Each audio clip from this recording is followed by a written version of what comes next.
రాష్ట్రాల్లో ఒకప్పుడు సంచలనం సృష్టించిన సినీ నటి ప్రత్యూష మృతి కేసులో కీలక పరిణామం చోటు చేసుకుంది. సుదీర్ఘ న్యాయ పోరాటం తర్వాత నటి ప్రత్యూష మృతి కేసులో నిందితుడిగా ఉన్న సిద్ధార్థ్ రెడ్డి 24 ఏళ్ల తర్వాత మీడియా ముందుకు వచ్చాడు. సుప్రీంకోర్టు తుది తీర్పు మేరకు ఆయన హైదరాబాద్లోని నాంపల్లి కోర్టులో లొంగిపోయాడు. ఈ కేసు 2 దశాబ్దాలుగా న్యాయస్థానాల్లో కొనసాగుతోంది. సుప్రీంకోర్టు ఇటీవల వచ్చిన తుది తీర్పుతో ఈ కేసులో మరో కీలక మలుపు తిరిగింది. ఇక నటి మరణ ఘటన తర్వాత సిద్ధార్థ్ రెడ్డి అమెరికాకు వెళ్లి అక్కడే స్థిరపడ్డారు. చాలా కాలంగా విదేశాల్లో ఉన్న ఆయన సుప్రీంకోర్టు ఆదేశాల నేపథ్యంలో భారత్కు వచ్చి కోర్టులో లొంగిపోయారు. సుప్రీంకోర్టు ఇచ్చిన ఆదేశాల ప్రకారం 4 వారాల్లోగా లొంగిపోవాలని చెప్పడంతో ఆ గడువులోపే నాంపల్లి కోర్టుకు వచ్చి సమర్పణ చేశాడు. ఈ ఘటన 2002 ఫిబ్రవరి 23వ తేదీన జరిగింది. అప్పట్లో నటి ప్రత్యూష, సిద్ధార్థ్ రెడ్డి ఇద్దరు కూల్ డ్రింక్లో పురుగుల మందు కలుపుకొని తాగినట్లు పోలీసులు వెల్లడించారు. ఈ ఘటన తర్వాత ఇద్దరిని ఆసుపత్రికి తరలించారు. చికిత్స పొందుతూ ప్రత్యూష ప్రాణాలు కోల్పోయింది. అయితే సిద్ధార్థ్ రెడ్డి చికిత్స అనంతరం కోలుకున్నారు. ఈ సంఘటన ఆ సమయంలో తెలుగు సినీ పరిశ్రమలో పెద్ద సంచలనంగా మారింది.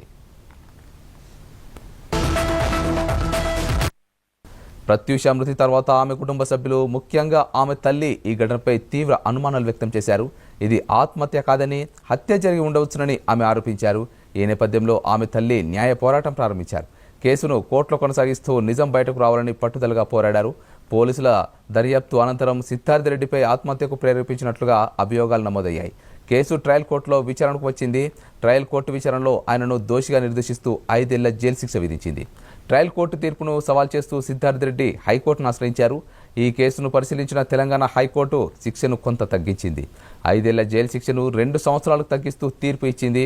దీంతో కేసు మరోసారి చర్చనీయాంశంగా మారింది.